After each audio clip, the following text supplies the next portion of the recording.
Hello, ladies.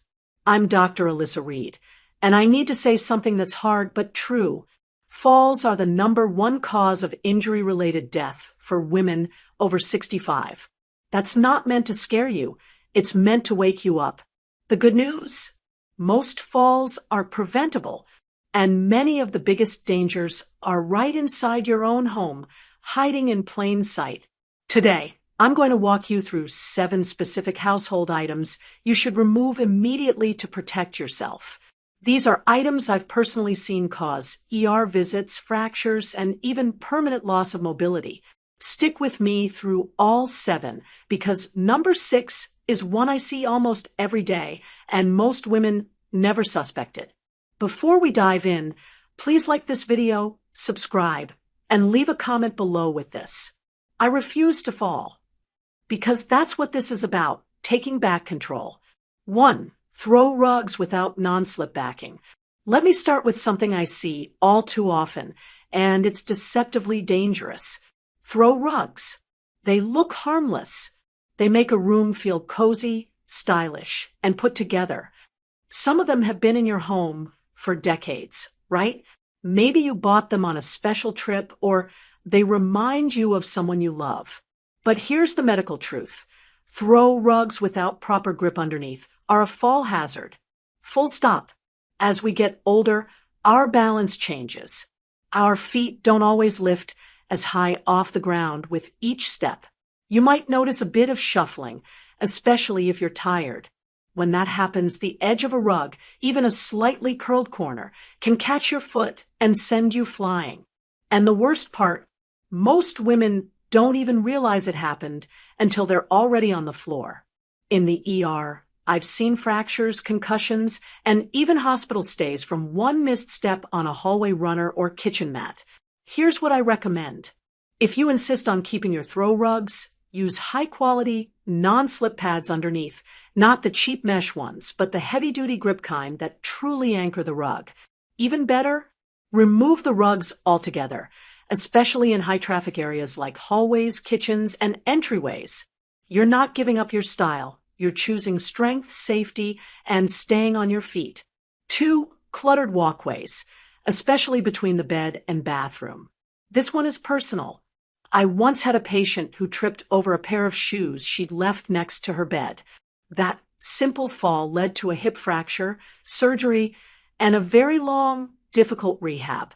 All because of one tiny item in the wrong place. Cluttered walkways might not seem like a big deal when you're fully alert in the daytime, but at night, when you're groggy, maybe half asleep, maybe in a hurry to get to the toilet, those same items can become invisible traps. The most dangerous path in the house for many older women, the few steps from the bed to the bathroom. Think about what's in that path right now. A stack of books on the floor, a laundry basket, maybe an oxygen cord or power cable, a mat that slides.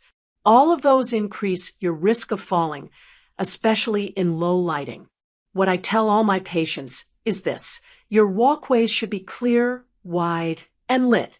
Invest in motion-activated night lights that automatically turn on as you walk. Keep cords off the floor and use cord organizers or tape to secure them along walls. Get rid of anything you don't need near your feet. Even the smallest item can be a big risk when you're half asleep. Your safety starts with your space. 3. Step stools and chairs you climb on. Now let's talk about a habit I beg my older patients to break: climbing. Specifically, climbing on step stools, wobbly chairs, bar stools, or anything unstable to reach a high shelf. I get it. You're independent.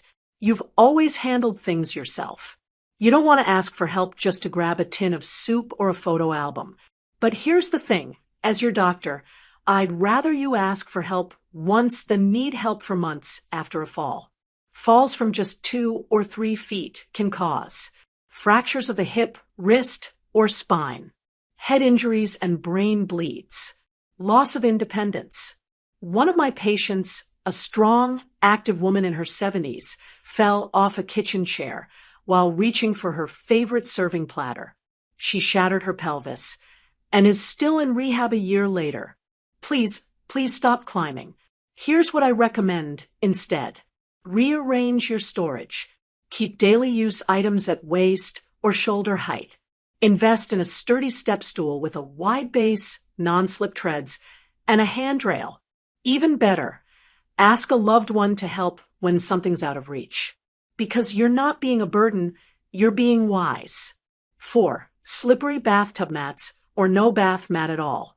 The bathroom is one of the most dangerous rooms in the house, and it's not hard to understand why. Wet surfaces, slippery tiles, awkward movements. Now, what do I see again and again? Either no bath mat at all, or an old rubber mat that curls at the corners or slips underneath.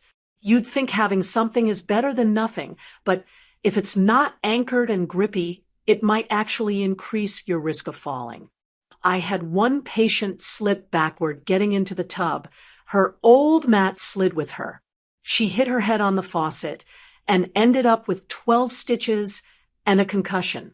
Here's how to make your bathroom safer today. Use a textured non-slip bath mat that suctions firmly to the floor. Choose one made of mold-resistant rubber or silicone and replace it every 12 to 18 months. Install grab bars, not towel racks. Towel racks can come loose when weight is applied. Grab bars should be secured into wall studs and rated for your body weight. Also, keep a non-slip rug just outside the shower or tub so your wet feet don't slip on tile. The whole goal here is to give your body multiple points of contact and reduce the chance of imbalance. Safety in the bathroom is a non-negotiable part of staying independent. 5. Overstuffed furniture that sinks too low. Now, this one tends to surprise people, especially because we all love comfort, right? You've probably got that one armchair in the living room, the one that feels like it's hugging you every time you sit down. Maybe it's where you watch your favorite shows, do your crossword, or sip tea in the afternoon. But here's the danger. When a chair is too soft or too low, getting up from it becomes a fall risk. I've had patients tell me, I just lost momentum. Or, I tried to push up and the chair shifted under me. And sometimes they end up falling forward or worse, backward when trying to stand. Overly soft furniture doesn't give your body the firmness it needs to stabilize, shift weight forward, and engage your leg muscles properly. Add in weak knees, arthritis, or even a moment of dizziness, and that plush recliner becomes a trap. Here's what I suggest. Choose firm, supportive seating with sturdy armrests that you can push off from. Avoid chairs that sink below knee level when you sit. If you're not ready to replace your furniture, you can get seat height boosters or cushion inserts designed specifically to raise the height and add firmness. Remember, we're not giving up comfort. We're balancing it with confidence and control every time we sit or stand. 6. Loose slippers or backless shoes. If I had $1 for every time I saw an older woman wearing those cozy, floppy, open-heel slippers around the house, I'd have enough for a new orthopedic clinic. I totally understand the appeal. Easy to slip on, soft and warm. But that convenience can cost you dearly. Loose or backless footwear offers no ankle stability, poor grip, and can easily slide off or shift mid-step. I've seen women trip on the edge of their own slipper or catch it on a stair and tumble hard. One woman came in with a broken wrist because her backless slipper folded under her foot on the way to the mailbox. Doctors and physical therapists all agree on this. You need supportive closed back, non-slip footwear indoors. Think of them as your home shoes, just as important as your walking shoes outside. Look for a snug but not tight fit, a back heel collar, a non-slip rubber sole, bonus points for arch support, and ditch the old pair with worn soles, even if they're sentimental. Safety starts from the ground up. 7. Extension cords running across the floor. And finally, we reach a big one, probably the most invisible hazard of them all. Extension cords. I know you've got them. We all do. They're running from lamps, TVs, chargers, heaters. And most of the time, they're right where we walk. Across the living room floor, under a rug, behind the armchair, near your favorite reading lamp. But here's what most people don't realize. Extension cords are a major fall hazard, especially for older adults.